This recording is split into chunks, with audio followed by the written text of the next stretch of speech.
Hi, welcome back. Today we're going to talk about connecting from Node to SingleStore using an ORM like Sequelize. Sequelize is a standard Node library that allows you to connect to many databases, and SingleStore is no exception. To get started with SingleStore and Node using an ORM like Sequelize is just 3 easy steps. We'll sign up for a license for SingleStore. This is free. Second, we'll spin up a SingleStore cluster. We can choose to do this in the cloud, in virtual machines, or in containers. Today we'll use Docker Compose to spin up a containerized SingleStore cluster.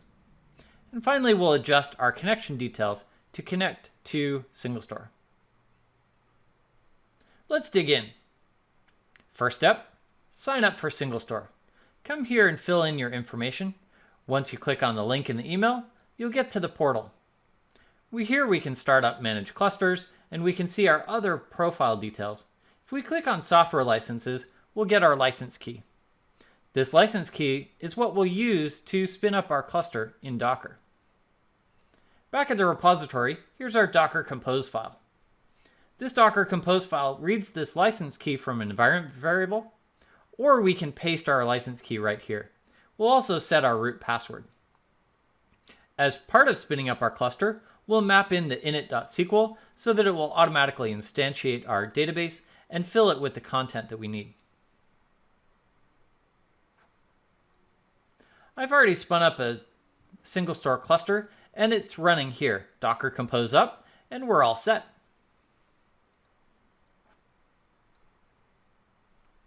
Step 1 is done. Step 2 is done, and it ran init.sql as part of the initialization. Now, let's dig into the application. Here in the application, we're just using the standard packages, Sequelize and MySQL 2. SingleStore is MySQL compatible in most instances, and in this case, we can use the MySQL driver directly. Here in the application, we can configure our details. Here, we'll use localhost, port 3306, root is our user, and we'll specify the same password that we put in our Docker Compose file. The database that we created is Acme. Let's run this app and see how it runs.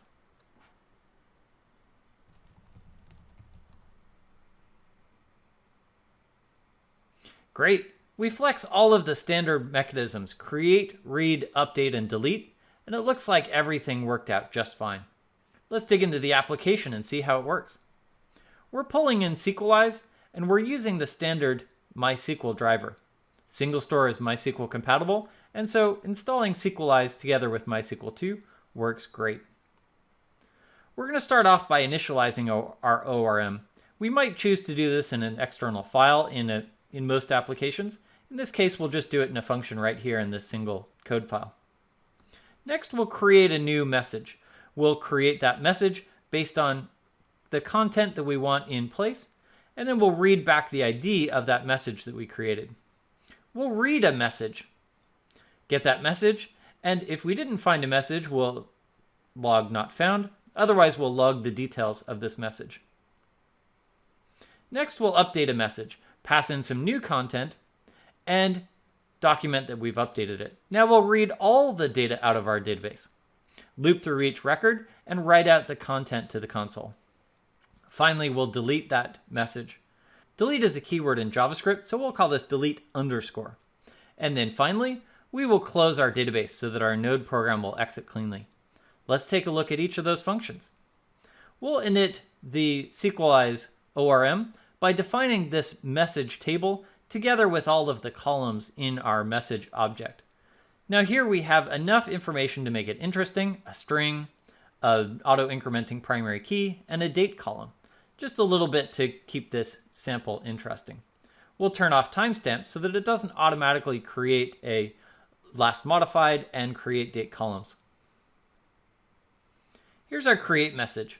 We'll pass in this message ORM piece, and we'll build out a new message. Message.create, passing in that data, and now we've got the primary key of that message that was created using the Sequelize ORM. Read 1, message.findByPK. We'll pass in the primary key that we want, and we'll return that message straight away. This function almost doesn't even need to be there.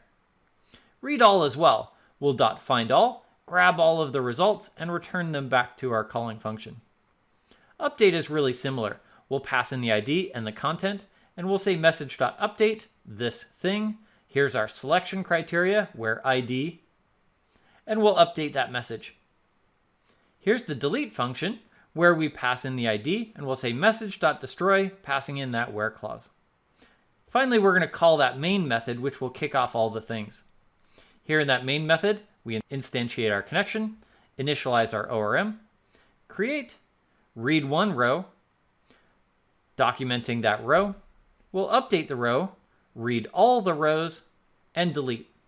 Let's run our application and see it in action.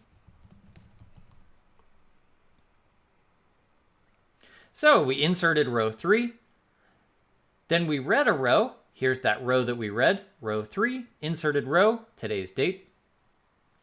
Now we're going to update the row. Here's that query that we're going to run to update messages, set content equals where we updated row 3. And now when we read all rows, we'll be able to see not only the original row that we created when we initialized our setup, but also the new row with its updated value.